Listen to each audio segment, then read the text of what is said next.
야고보서 2장 12절에서 17절 말씀입니다. 오늘은 행위가 없는 믿음입니다. 유명한 구절이죠. 야고보서 2장 12절 17절 말씀 같이 읽겠습니다. 야고보서 2장 17절 같이 읽습니다. 이와 같이 믿음도 행위가 없으면 그것만으로는 죽은 것이니라. 예. 이와 같이 믿음도 행위가 없으면 그것만으로는 죽은 것이니라. 입니다. 믿음과 행위의 관계를 영과 몸의 관계로 이렇게 비유하는 말씀이죠. 행위가 없는 믿음은 죽은 것이다. 행위가 없는 믿음. 예. 오늘은 행위와 믿음의 관계에 관한 성경의 위대한 진리를 함께 살펴보자 합니다. 믿음과 행위의 관계는 성경에 따르면 영과 몸의 관계다 이렇게 말합니다. 행위 없는 믿음은 영이 없는 몸과 같습니다. 행위 없는 믿음은 죽은 믿음입니다. 반대로 믿음 없는 행위는 믿음이 없는 행위는 육신의 행위 또는 율법의 행위 이렇게 말합니다. 믿음에서 나지 않는 것은 무엇이나 다 죄입니다. 여러분이 말을 볼을 보면 말이죠. 축구공이든 야구공이든 배구공이든 하는 볼, 공 있죠. 공을 보면 그 속에 바람이 없을 때는 그냥 뭐가 되죠? 고무 아니면 가죽입니다. 그렇죠? 고무와 가죽이에요. 그 고무와 가죽에 바람을 이제 공기를 주입을 하는 겁니다. 공기를 주입하면 뭐가 되죠? 그 가죽이나 고무의 형태에 따라서 축구공도 되고 배구공도 되고 농구공도 되고 야구공도 되는 겁니다. 그렇죠? 바람을 주입하면 공이 되는 거예요. 이건 가죽도 아니고 공기도 아니에요. 뭐라 그래요? 공이라 그럽니다. 그렇죠? 누가 축구공 보고 가죽이네 그러진 않잖아요. 그냥 공이네 그러지. 아 이게 공기네 그러지도 않아요. 공이네 그러지. 그렇죠? 맞아요. 공기를 빼버리면 뭐라 그러죠? 그냥 가죽이죠. 공기를 빼버리면 그냥 공기 빼버린 거래요. 예. 사람의 몸은 여기에 똑같은 겁니다. 흙입니다. 사람의 몸은 흙입니다. 예.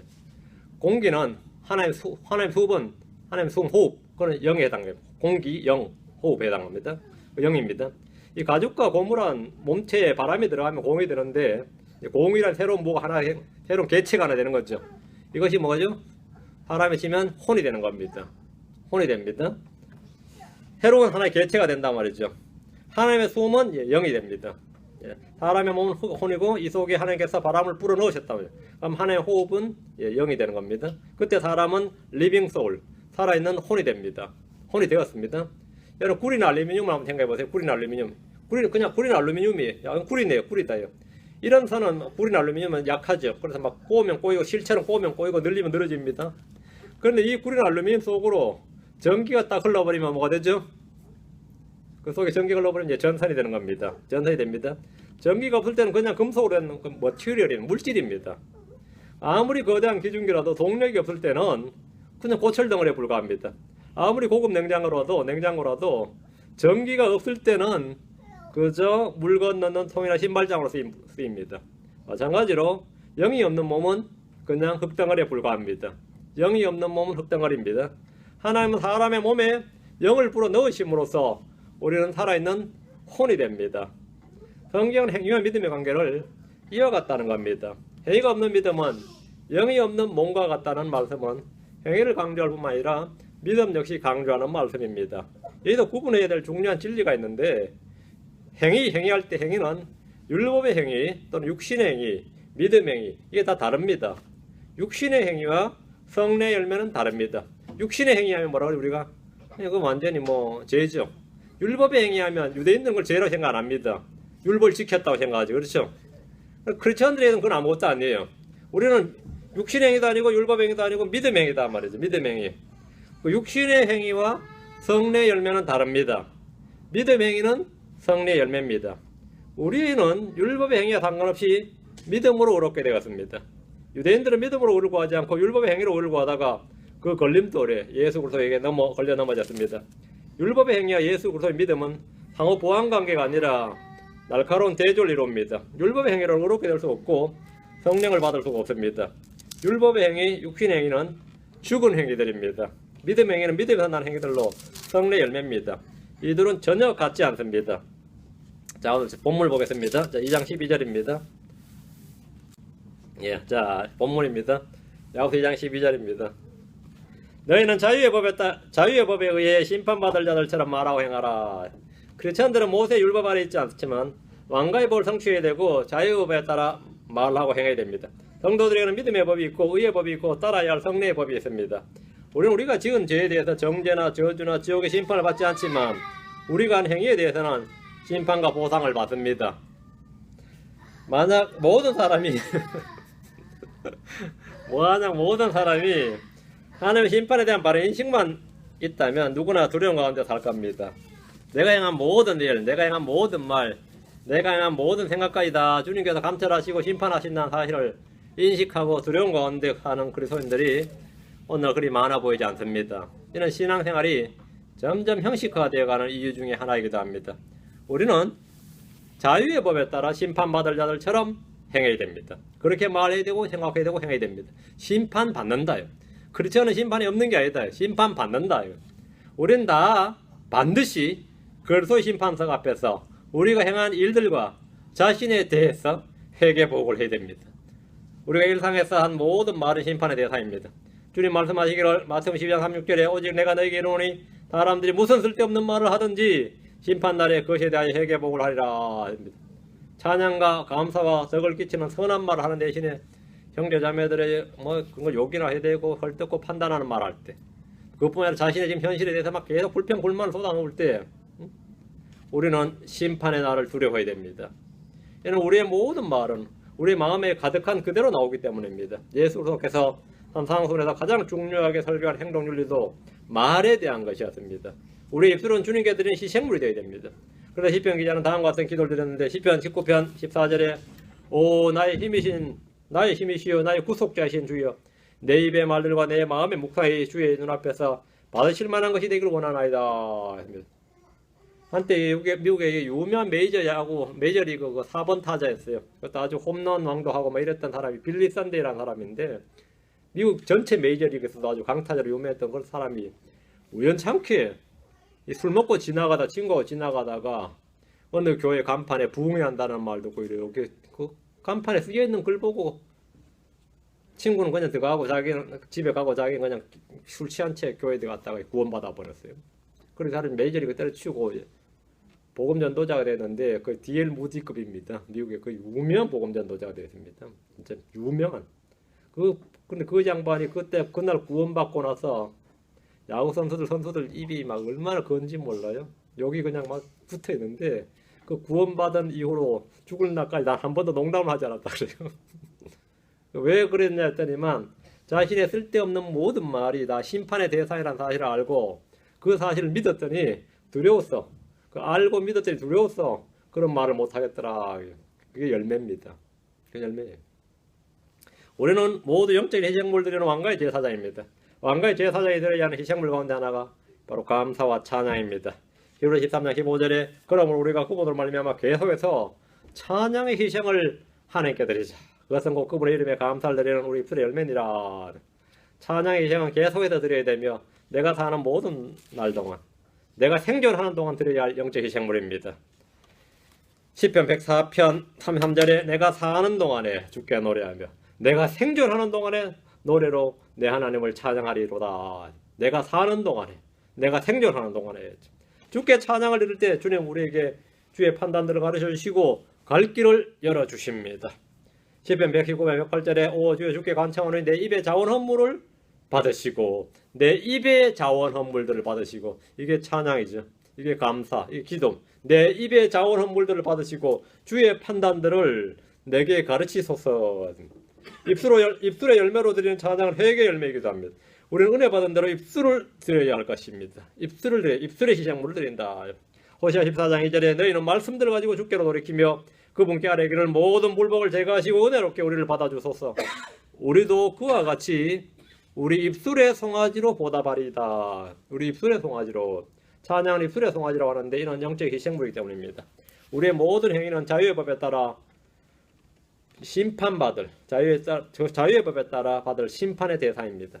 하나님께서 우리가 행한 죄악들을 모두 다 용서하시고 더 이상 기억하지 않는다는 말씀은 진리입니다. 그러나 우리가 행한 행위들에 대한 심판은 반드시 집행될 겁니다. 그래서 심판석은 구원의 여부나 형벌의 여부가 아니라 보상의 여부를 결정짓는 심판입니다. 내가 살아 생전 행한 모든 일을 불러서 시험하실 겁니다. 그 중에 우리가 한 빈말이나 거짓말, 헛된 말, 속된 말 등 입술과 혀로 지은 가장 많은 이런 말들로 인해서 가장 많은 것들이 불타 없어질 겁니다. 골로 3장 25절에 그러나 부당하게 행하는 자는 자기가 행한 부당한 일로 인하여 보응을 받으리니 거기에는 사람들의 외모를 중시함이 없느니라. 주님은 우리의 모든 죄를 용서하시며 깨끗하게 하실 수 있지만 행위의 결과로 빚어지는 모든 일은 당사자의 책임입니다. 13절입니다. 자, 야고보서 2장 13절. 긍휼을 베풀지 않는 자는 긍휼이 없는 심판을 받으리라. 긍휼은 심판을 이기고 기뻐하느니라. 본문에 따르면 긍휼을 베푸는 자와 긍휼을 베풀지 않는 자에 대한 심판이 다릅니다. 다른 사람의 긍휼을 베풀지 않는 자는 하나님께서 긍휼 없는 심판에 임할 것이고, 긍휼을 베푼 자는 긍휼로서 심판을 이기게 될 겁니다. 우리는 모두 하나님의 풍성한 긍휼로 새 생명을 얻었습니다. 우리의 지난 삶은 의라고는 찾아볼 수 없는 그런 삶이었습니다. 지금 현재 삶도 보잘것없습니다. 성경에서 최초로 하나님의 긍휼을 입었다, 긍휼을 입은 사람, 이렇게 기록된 사람이 있어요. 긍휼을 입은 사람, 최초로 하나님께 긍휼을 구하고 그분께 긍휼을 입은 사람, 그래서 구원받은 사람이 있습니다. 이 죄악된 세상을 살면서 함께 불과 유황으로 뒤덮일 운명에 놓인 롯입니다. 그 롯에게 물론 다른 사람도 긍휼을 입었겠지만 긍휼을 입었다고 처음 기록된 사람은 롯이에요. 롯은 주님께 의로운 일을 해본 적이 없는 사람이었습니다. 그러나 그가 주님께서 소돔과 롯을 심판하실 때 살아날 수 있었던 것은 주님의 긍휼 때문이었습니다. 롯은 심판의 소식을 듣고도 망설였습니다. 근데 주님께서 그에게 긍휼을 베푸셨습니다. 창세기 19장 16절에 그가 망설임에 그 남자들이 그의 손과 그의 아내의 손과 두 딸의 손을 잡았더라. 주께서 그에게 긍휼을 베푸셨으므로 그들이 그를 데리고 나아가. 그 천사들이 어떻게 데리고 나갔다는 거죠? 주께서 그에게 긍휼을 베푸셨으므로 그들이 그를 데리고 나가 그 도시에 밖에다 두니라. 우리가 받은 은혜와 긍휼을 생각하면 용서 못할 사람이었고 긍휼로 대해주지 못할 사람이었습니다. 형제에 대한 우리의 태도는 곧 주님께 대한 우리의 태도입니다. 사도 바울은 회심하기 전에 그리스도인들을 극심하게 핍박을 했습니다. 그가 다메섹 도상에서 처음으로 주님을 만났는데 주님께서 사울아 어찌하여 내가 나를 핍박하느냐 그랬습니다. 예수를 핍박한 게 아니라 사울은 지금 교인들을 핍박했는데, 성도를 핍박했는데 주님께서 어찌하여 내가 나를 핍박하느냐. 내가 대답하되 주여 누구시니까 하니 그분께서 내게 이르시되 나는 내가 핍박하는 나사렛 예수라. 내가 핍박하는 나사렛 예수라. 사울이 형제들을 대했던 태도는 바로 주님께 대한 태도였고 행위였음을 주님이 말씀해 주신 겁니다.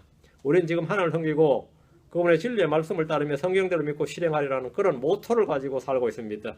킹제임 성경을 쓰는 신자들은 핵심이 겁니다. 성경대로 믿는다, 성경대로 행한다, 성경적인 실행, 그러죠.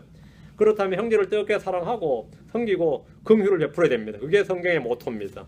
그게 성경의 말씀이라면, 성경을 사랑하는 사람, 말씀을 믿고 두려워하며 지키고자 하는 사람은 누구나 형제를 사랑하고 이웃을 사랑합니다. 마태복음에서 주님의 긍휼을 입고 형제들에게 긍휼을 베풀지 않는 종에 대한 말씀을 해주었습니다.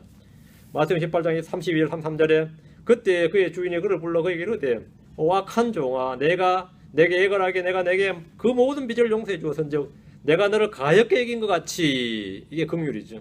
내가 너를 가엾게 여긴 것 같이 너도 내 동료 종을 불쌍히 여겨서야 하지 아니하느냐. 주님이 우리에게 해줬은 그대로 말이에요. 한 것 같이 너도 우리가 용서함 받은 것 같이, 우리 주께 사랑을 받은 것 같이, 우리가 긍휼을 받은 것 같이. 뭐의 기준은 뭡니까? 주님께서 내게 해주신 것 같이입니다. 주님이 내게 뭐 해주신 것 같이. 그것이 우리의 크리스천의 삶의 기준이에요. 그럼 내가 어떻게 해야 할지 모르겠다면 간단합니다. 주님께서 내게 해주신 것 같이, 그게 행동 기준이고 생각의 기준이고 삶의 기준이고 판단의 기준이고 모든 것의 기준입니다. 어떻게 해야 될지 모르지 않습니다. 주님이 보여주시고 말씀해 주셨습니다. 기준은 예수 그리스도입니다. 기준은 언제나 예수 그리스도예요. 내가 내게 해준 것 같이, 내가 너를 사랑같이 너희도 사랑하라, 내가 너에게 뭐 한 것 같이, 이것만 기억하면 돼요. 이게 크리스천의 뭐라고요? 삶의 윤리입니다. 판단 윤리, 모든 것의 행동 윤리입니다. 가치 기준입니다. 가치 기준이에요. 긍휼을 베풀지 않는다는 것은 형제 사랑이 없다는 말입니다. 우리는 성경의 영감과 보존의 교리나 삼일체 교리나 예수 그리스도의 신성에 관한 교리들과 동일한 가치와 중요성을 지닌 교리가 형제 사랑에 대한 교리입니다. 형제 사랑은 왕가의 법이고 그리스도의 법으로 우리가 성취해야 될 법입니다. 그리스도의 법을 성취하라. 우리가 성취해야 됩니다. 우리가 성취해야 될 법이에요. 왕가의 법, 그리스도의 법 우리가 성취해야 될 법입니다. 14절 내 형제들아, 사람이 자기가 믿음이 있다고 말하면서 해가 없으면 그것이 무슨 유익을 주느냐? 믿음이 그를 구원할 수 있겠느냐? 야고보는 다시 한번 내 형제들아 했는데, 야고보가 형제들이라고 하는 이 사람들은 1차적으로 널리 흩어진 12지파 육신의 형제들입니다. 바울이든 베드로든 지금 이 야고보든 형제들아 하면 형제들은 기본적으로 유대인들이에요. 그런데 이 바울은 이방인의 사도였으니까 형제들아 하면 성도들이죠. 크리스천들이었죠. 야고보가 형제들이라고 하는 이 사람들은 널리 흩어진 12지파의 육신의 형제들과 예수를 믿음으로써 주께로 돌아온 이방인들을 다 말합니다. 초대교회 있잖아. 지금이나 믿음이 있노라 말하는 사람은 참 많습니다. 여기다 두 가지 질문을 합니다. 그것이 무슨 유익을 주느냐? 믿음이 무슨 유익을 주느냐? 믿음의 유익은 말도 못하게 많죠. 무슨 유익을 주느냐? 믿음이 그를 구원할 수 있겠느냐? 우리 뭐를 다 아멘이죠. 구원할 수 있다 그러죠. 응? 지금 이 질문을 몰라서 묻는 질문이 아니라 아니다 없다라는 답을 요구하는 질문인데 이 본문을 읽어보면 믿음이 있다고 말하면 해가 없다면 그것이 무슨 유익을 주느냐인데 유익이 없다는 답을 요구하고 있죠. 문맥이. 응? 그리고 해가 없으면 그것이 무슨 유익을 주느냐? 믿음이 그를 구원할 수 있겠느냐? 두 가지 질문이 전부 다 부정적인 답을 요구하고 있다고요. 아무런 유익을 줄 수 없고 그를 구원할 수 없다는 말이 질문이지 사실은 강조법이라고. 그죠? 그런 말이죠. 믿음이 그를 구원할 수 있겠느냐? 본문은 해가 없는 믿음이 그를 구원할 수 있겠느냐 이 말입니다. 믿음이 그를 구원할 수 있겠느냐? 이 믿음이 성령의 열매로서의 믿음, 성령의 은사로서의 믿음, 그리스도의 믿음 이러면 그는 아멘 구원할 수 있죠. 그러니까 죽은 믿음은 구원할 수 있겠느냐? 없다죠. 그러니까 행위가 없는 믿음이 그걸 구원할 수 있겠느냐 이 말이에요. 앞에 본문이 그죠? 행위가 없이 이게 나왔으니까 행위가 없으면 이게 조건에 걸려 있단 말이에요. 그러니까 행위가 없는 믿음은 그를 구원할 수 있겠느냐? 행위가 없는 믿음이 무슨 유익을 주겠느냐 이거예요. 그러니까 행위가 없는 믿음, 즉 죽은 믿음이 그를 구원할 수 있겠느냐? 예. 그럼 당연히 우리는 없다, no 이러죠. never, 절대 없다 이래요. 우리 주님께서 마태복음 7장 21절에 내게 주여 주여 하는 자가 다 하늘의 왕국에 들어가지는 아니하고 오직 하늘에 계신 내 아버지의 뜻을 행하는 자라야 들어가리라. 주여 주여는 아무나 할 수 있습니다. 그죠? 믿음으로 말미암아 주여라고 해야지 믿음 없이 주여라고 하는 건 의미가 없어요. 하늘에 계신 내 아버지의 뜻을 행하는 자라 들어간다. 아버지 뜻은 뭐죠? 아들을 보고 믿는 게 아버지의 뜻이에요. 믿고 구원받는 게 아버지의 뜻이에요. 자, 아버지의 뜻을 행하는 자라 들어가리라 했는데 말이 아닌 행위가 기준입니다. 또 말씀하시기를 나무는 그것의 열매로 아느니라 했습니다. 자, 그런 믿음으로 구원받는다고 한 구절과 이게 모순이 되는 것이 아니냐. 믿음으로만 구원받는다고 우리 다 배웠고 그렇게 알고 있는데 또 성경의 결론이 뭐죠? 사람은 율법의 행위와 상관없이 믿음으로 얻게 되느니라. 사람은 율법의 행위와 상관없이 육신의 행위와 상관없이 무슨 믿음, 하나님의 아들의 믿음, 그래서 믿음으로 얻게 된다. 믿음이 그를 구원할 수 있겠느냐 이 말은 죽은 믿음을 말하고 로마서에서 믿음으로 얻게 된다는 말은 그리스도의 믿음, 하나님의 아들의 믿음을 말합니다. 갈라디아 2장 16절에 사람이 율법의 행위로 얻게 되지 아니하고 예수 그리스도의 믿음으로 되는 줄 알므로 예수 그리스도의 믿음으로 되는 줄 알므로 우리가 율법의 행위가 아니라 그리스도의 믿음으로 얻게 되고자 함이니라. 위대한 구절이죠. 그리스도의 믿음으로. 본문에서 믿음이 그를 구원할 수 있겠느냐라는 말에서 구원은 혼의 구원이나 죄의 구원을 말한 것이 아니라 배고픔과 헐벗음과 추위와 빈피, 궁핍과 같은 육신의 구원을 말합니다. 믿음이 있다고 말하면서 긍휼을 베풀지 않으면 그 믿음이 누군가의 헐벗음과 주림을 해결해 줄 수 없다는 말입니다. 빵이 필요한 사람에게 전도지를 주면서 기도해 주겠다 하면 그 사람은 지금 내게 필요한 것은 전도지가 아니라 빵이라 그래. 빵. 믿음이 그를 구원해 주지 못한다는 말입니다. 이는 다음 구절에서 분명하게 나와 있습니다. 15, 16절에 만일 형제나 자매가 헐벗고 일용할 양식이 없는데 만일 형제나 자매가 죄 짓고 뭐 이런 말이 아니죠 지금. 지옥 가게 생겼는데 그 말이 아니에요. 지금 그 이야기 아닙니다. 혼에 관한 문제 아니에요. 만일 형제나 자매가 헐벗고 일용할 양식이 없는데 너희 중에 누가 그들에게 이르되 평안히 떠나가라 너희는 따뜻하게 하고 배부르게 하라 하고는 몸에 필요한 혼에 필요한이 아니고 몸에 필요한 그것들을 너희가 그들에게 주지 아니하면 그것이 무슨 유익을 주느냐. 지금 몸에 관한 것이다 말이죠. 믿음이 있노라고 말하는 형제들이 행위가 없는 예를 들어서 보여주고 있습니다. 그 믿음이 그를 구원하겠느냐는 구체적인 예를 들어주는데 혼의 필요나 혼의 구원이 아니라 몸의 필요에 따른 주림과 헐벗음으로부터의 구원을 말합니다. 먹을 것과 입을 것은 모든 사람에게 가장 기본적인 필요입니다. 이미 구원받았든지 받지 않았든지 사람이라면 반드시 필요한 것입니다. 주님은 그리스도인들에게 이런 것들을 구하지 말고 먼저 하나님의 나라와 하나님의 왕국과 그의 의를 구하라고 하셨습니다. 그러면 이 모든 것은 하나님이 더해 주실 것이라고 하셨습니다. 문제는 그런 형제들을 우리가 만났을 때 아니면 우리에게 찾아왔을 때입니다. 물론 교회는 자선봉사단체가 아닙니다. 사회구호단체도 아닙니다. 말씀을 제쳐두고 이런 일에만 몰두한다면 뭐 크게 잘못된 겁니다. 그렇다고 해서 이런 일을 전혀 모른 채 제쳐두는 것은 진리에 크게 벗어난 행위입니다. 구제는 매우 좋은 일이며 하나님의 뜻입니다. 예루살렘 교회에 기근이 들었을 때 이방인들의 교회들이 그들의 연보를 거두어서 구호자금으로 보내주었습니다. 자기 집 애완견을 먹이고 입히는데 돈을 쓰는 건 아깝지 않고 구제를 필요로 하는 형제들, 선교사들에게 선교 헌금하는 것은 아깝다면 뭔가 문제가 있는 겁니다. 뭐 개가 뭐 감기 걸렸다고 뭐 고치는데 약 3억인데 15만 원 드리고 뭐 남편 용돈 10만 원이 아까워가지고 덜덜 털고 이것도 골치 아픈 이야기고. 우리는 주님께 받은 대로 형제들을 돕는 데 적극적으로 사용해야 됩니다. 자기 자신의 생활을 향한 그리스도의 기본 자세는 모든 것에 만족하라죠. 자기 자신에 관해서는 디모데 6장 8절에 우리에게 먹을 것과 입을 것이 있은즉 그것으로 만족할 것이니라. 자기 자신에 관해서는 뭐든지 만족하라. 히브리 13장 5절에 너희 행실을 탐욕이 없게 하고 너희가 가진 것들로 만족하라. 그분께서 이르시되 내가 결코 너를 떠나지 아니하고 너를 버리지 아니하리라. 우리 자신에 관해서는 만족하라. 자족하라, 만족하라. 반면 형제들을 향한 그리스도의 기본 자세는 뭐죠? 갈라디아 6장 10절입니다. 요한일서 3장 16절 18절. 형제들을 향한 그리스도인의 자세입니다. 자, 한번 봅시다. 갈라디아 6장 10절, 요한일서 3장 16절 18절. 우리 자신을 향해서는 모든 것에 대해서 만족하기를 배우고 만족하라. 불평하라, 항거하라가 아닙니다. 만족하라, 감사하라지. 갈라디아 6장 10절. 그러므로 우리는 귀에 있는 대로 모든 사람에게 선을 행하되 특히 믿음의 집안에 속한 자들에게 할지니라. 귀에 있는 대로 모든 사람에게 선을 행하되, 귀에 있는 대로 모든 사람에게 선을 행하되, 이거 나누어 주는 걸 말합니다. 나누어진 걸 말해요. 요한일서 3장 16절 18절입니다. 요한일서 3장 16절 18절.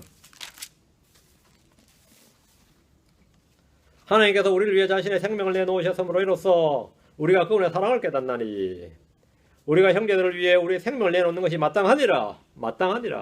그러나 누가 이 세상에 좋은 것을 가지고 있으면서, 이 세상에 좋은 것, 이게 물질을 말하죠. 이 세상에 좋은 것을 가지고 있으면서 자기 형제가 궁핍한 것을 보고도 동정하는 마음을 닫아 그를 피하면 어찌 하나님의 사랑이 그 속에 거하겠느냐.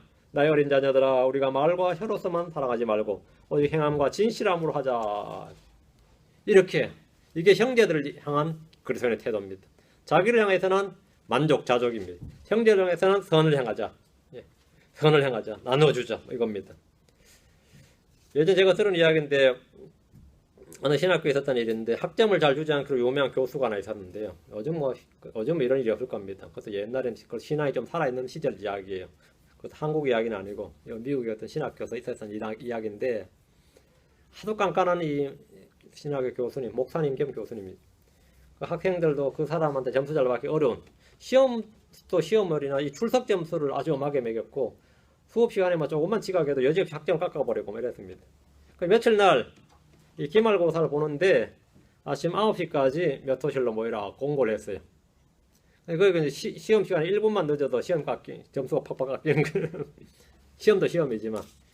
시험도 어렵고 미리 공부를 많이 하고 또 아침에도 일찍 오라는 당부도 함께 곁들였는데, 아침에 학교에서 막 달려오는데 시험 당일 아침에 학교 교문 앞에 지치고 병든 거지가 서서 지나가는 학생들에게 도움을 막 요청하고 있었어요. 학생들은 시험으로 정신이 없었고 아침에 일찍 가다 친구들과 시험 정보도 교환하고 조금이라도 좀 더 준비하려고 막 강의실로 달려갔습니다. 평소 같으면 좀 어떻게 돌아보겠는데 지금 시험이 시간이 있단 말이죠.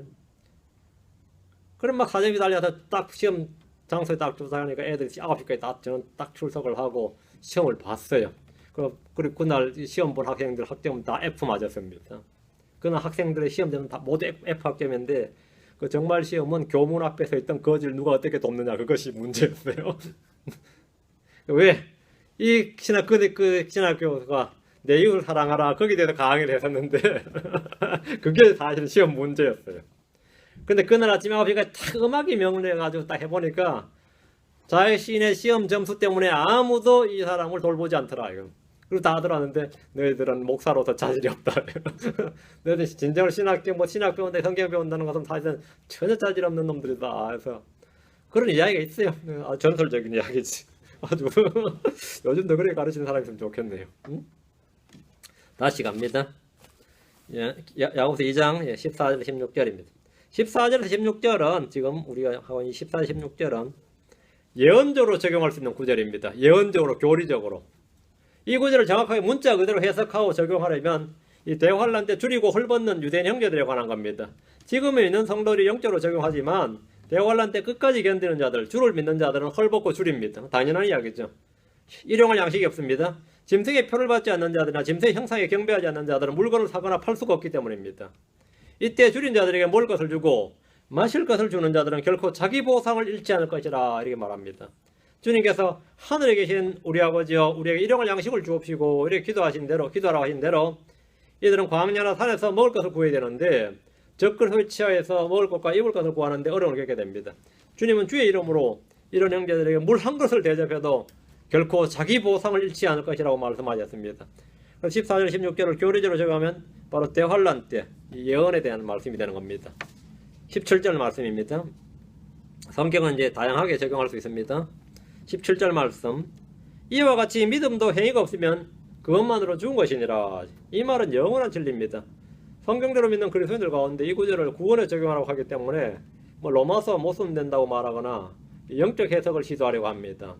물론 야고보서에는 이 대환란 때 문자로 적용될 예언적 교리를 담고 있습니다. 이런 걸 성경에 이제 더블 이중 적용, 더블 어플리케이션이라고 합니다. 지금 야고보서는 결코 혼의 구원 계획을 말하는 것이 아닙니다. 혼의 구원 계획은 딱 하나입니다. 복을 믿는 겁니다. 주 예수를 믿는 거예요. 지금 여기서는 혼의 구원에 관한 말씀이 아닙니다. 야고보서는 지금 혼의 구원에서 말하는 게 아닙니다. 성경에서 구원이란 단어는 질병에서 구원이든 기근에서 구원이든 전쟁에서 구원이든 물에서 불에서 육신의 생명의 구원이 매우 많습니다. 물에 빠진 사람이 나를 구원하소서 하면 물에서 건져달라는 말입니다. 물에서 구원받은 사람이 복음을 믿고 자기 혼이 구원받아야 됩니다. 불에서 죽게 된 사람은 거기서 구원받으면 뭐가 되죠? 주님을 믿어야 됩니다. 질병에서 나병이 걸렸다. 하나님께서 나병에서 나를 건져주었습니다. 다음 뭐 해야 되죠? 돌아와서 주여 해야 됩니다. 나병에서 구원받고 혼이 지옥 가면 그건 아무것도 아니죠. 자, 지금 본문에서는 반대입니다. 혼의 구원이 아니라 몸의 구원입니다. 성경에서 구원이란 단어의 용례를 정확히 아셔야 돼요. 지금 야고보서 본문은 지금 죄에서 구원, 혼의 구원 지금 이게 아닙니다. 우리의 구원은 말과 혀로서 되는 것이 아닙니다. 행위가 없는 믿음은 행위가 없는 믿음으로는 아무것도 되지 않습니다. 혼의 구원은 주 예수 그리스도께서 행하신 일로 충분합니다. 그걸 믿음으로 충분해요. 그러나 몸에 관련된 이런 일들은 우리가 뭐해야 돼? 서로 뭐뭐 하라 하는 명령에 순종해야만 가능합니다. 주님께서 서로 뭐뭐 하라 주신 명령이 있는데 이 명령에 순종해야만 된단 말이죠. 지금 이 부분에서 우리는 지금 이 17절에서 자꾸 이걸 혼의 구원에 적용을 해가지고 뭐 로마서 무슨 된 이건 따질 필요도 없는 말이에요. 그런 말 자체 성립 안 하는 겁니다. 지금 이 부분에서 우리는 영적 성숙에 대해서 생각해야 됩니다. 움직임이 없는 몸은 죽은 몸입니다. 앞을 보지 못하는 눈은 죽은 눈입니다. 그렇죠? 시신경이 죽었다 그러면 어떻게 앞을 못 보는 거예요. 소리를 듣지 못하는 귀는 죽은 귀입니다. 귀는 멀쩡한데 안 들려요. 그 조사해 보니까 뭐가 있어요? 뭐 문제 있단 말이에요. 그건 죽은 귀예요. 심장이 뛰지 않으면 심장만 죽지 않고 온몸이 다 죽죠. 시신경이 그러면 눈만 죽고 귀에 나팔관에 문제 있어서 그것만 죽죠. 뇌파가 뛰지 않으면 뇌는 죽은 겁니다. 심장은 살아있는데 뇌만 죽은 경우도 있습니다. 반대 경우가 있겠다. 뇌가 먼저 죽어요. 그런데 뇌사를 인정하면 장기를 떼낼 수 있죠. 뇌파가 뛰지 않으면 뇌가 죽은 거지 온몸이 죽은 건 아니죠. 저는 치과에서 신경치료를 받은 적이 있는데 의사 선생님이 계속해서 톡톡톡 만지면 하는 소리 나고 아파요 이래 물어요. 아뇨라고 대답했더니 신경이 죽었습니다. 신경이 죽었습니다. 신경이 죽었다 이거예요. 그러면 지금 뭐가 죽었다는 거죠? 치아에? 신경이 죽어서 안 아픈 거란 그거예요. 근데 그게 이제 다른 신경을 건드리면 거기가 막 아프겠죠. 반응을 하지 않으면 뭐가 된 거죠? 죽은 겁니다. 반응을 하지 않으면 죽은 거예요. 믿음이 죽지 않았다면 하나님의 말씀에 반응을 할 겁니다. 믿음이 죽었다면 하나님의 말씀에 반응하지 않을 겁니다. 하나님의 말씀은 생명의 말씀입니다. 생명은 생명을 낳습니다. 생명은 열매를 맺습니다. 믿음은 반드시 말씀에 따른 행위를 유발합니다. 내 몸이 살아있다면 최소한 어느 정도까지는 행위를 유발해야 되죠? 숨은 쉬어야 돼요. 아니면 혈관에 피는 돌아야 된다고. 최소한 심장에 박동은 있어야 돼요. 근데 그게 느껴지지 않을 만큼이라도 최소한 호흡은 있어야 된다 이거예요. 그래야 그 사람이 살아있는 건데 요즘이야 의사들이 이제 죽었다 살았다를 판정하지만 예전에는 시신 감식관이 와서 죽었습니다 할 때는 먼저 한의사가 오잖아요. 동네에 좀 용한 한의사가 와서 저기 맥을 짚어요. 다음에 심장을 딱 해요. 그게 3단계입니다. 맥을 딱 짚어보고 맥이 안 잡히네요. 그래요. 그럼 거의 죽은 거죠. 그 심장에 딱 해보고 안 잡히네요. 그럼 이제 마지막으로 하는 게 닭의 작은 깃털이에요. 그걸 딱 빼와가지고 사람 코앞을 탁 댑니다. 그게 희미하게 움직여야 돼요. 그러면 숨이 아직 있는 거고, 이게 전혀 안 움직이면 죽은 겁니다. 그러면 사인 판정이에요. 죽었습니다. 그럼 죽었습니다 하면 그때부터 이제 곁에서 탁 부었다 가족들이 아우 막 울어요. 완전 그때 무조건 뭐 눈물이 나든 안 나든 막 곡을 하기 시작 이제 죽었습니다 하면 이제 곡을 시작해야 돼. 막 엎드리고 난리가 나는 겁니다. 그때부터. 그러면 이제 뭐 시골은 그래요. 그러고서는 이제 뭐 여기 요즘 뭐 어떻게 하는지 모르겠지만 그러면 이제 경찰서에 신고하면 경찰이 와서 이장 도장 하나 찍어서 사인 그게 끝이야. 뭐 시체 부검도 없고 사인 설명도 없어요. 그럼 진짜 타살 같은 경우는 어떻게 될 것 같아요? 그럼 누가 유가족이 와서 혹시 타살일지 모르잖아면 그건 해당 사항 없습니다. 그때 이미 늦었어요. 우리 시골에서는 그런 거 안 따집니다.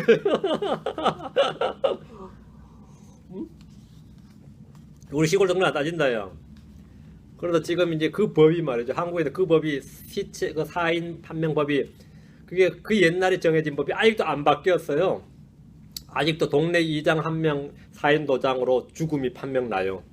아직도 나이 늙은 사람들은 그 자연사로 진짜 타살일 수도 있는데도 그렇게 요즘 그 법 바꾼다고 뭐 난리던데 안 바뀔 것 같아. 귀찮아요. 본래는 모든 죽음은 이 신체 감식관이 와가지고 의사와 함께 와가지고 사인을 밝혀야 됩니다. 본래는. 근데 한국은 아직 그런 건 굉장히 미개하 좀 후진적이죠. 뭐 그러죠.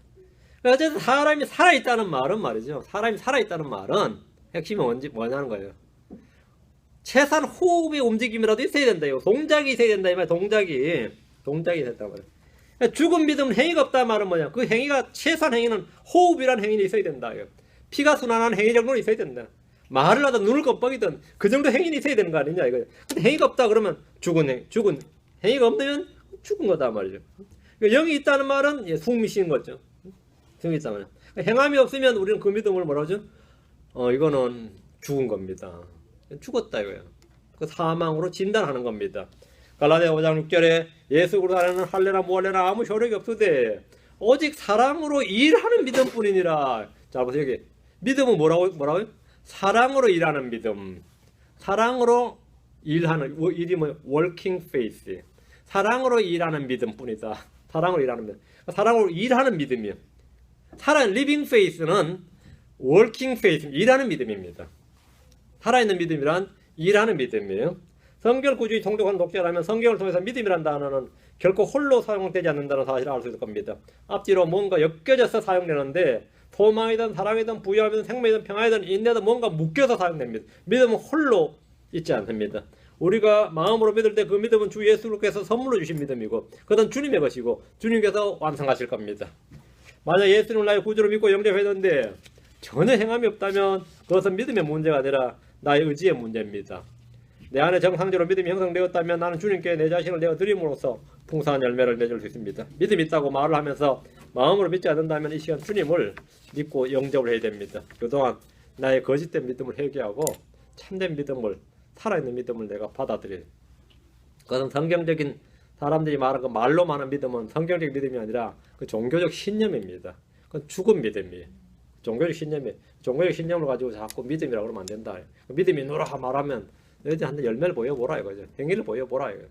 나는 과연 바른 믿음을 가졌는가? 나는 지금 주님의 심판을 생각하고 살고 있는가? 나는 누군가를 돕기 위해서 뭘 하는가? 과연 내게 믿음의 행위, 사랑으로 일하는 믿음, 일하는 이게 되느냐? 돌이켜보고 자신의 믿음을 시험에 입증해보는 그런 시간을 좀 가졌으면 좋겠습니다. 모든 성도들에게 이것이 간절히 필요한, 절실히 필요한 내용입니다. 오늘은 여기까지 하고 다음 시간에 마지막까지 하겠습니다. 이장까지. 자, 기도합시다. 예. 주 하나님 감사합니다. 주님께서 은혜와 복을 많이 주시길 간구합니다. 주 영께서 저희를 또 충만케 해주셔서 하나님 말씀이 늘 풍부히 가도록 해주시고 말씀에 깨달음이 있게 해주시고 정말 사랑으로 일하는, 사랑으로 역사하는 그런 믿음, 또 믿음의 선한 행위들이 나타날 수 있도록 해주시기를 간구합니다. 전능하신 주 하나님께서 은혜 마음을 베풀어 주시기를 원하옵고 하나님의 믿음은 하나님의 말씀으로서 오는 것이라고 해서 제가 말씀에서 나는 그 믿음을 믿음의 장세자 완성자신 예수 그리스도의 믿음을 또 성령의 열매로서 성령의 선물로서의 그 믿음을 저희가 풍성하게 갖게 하시고 또 믿음이 많이 자라나게 해주시고 강성하게 되도록 인도해 주시옵소서. 감사드리며 주의 성기자입니다. 아멘. 마치겠습니다.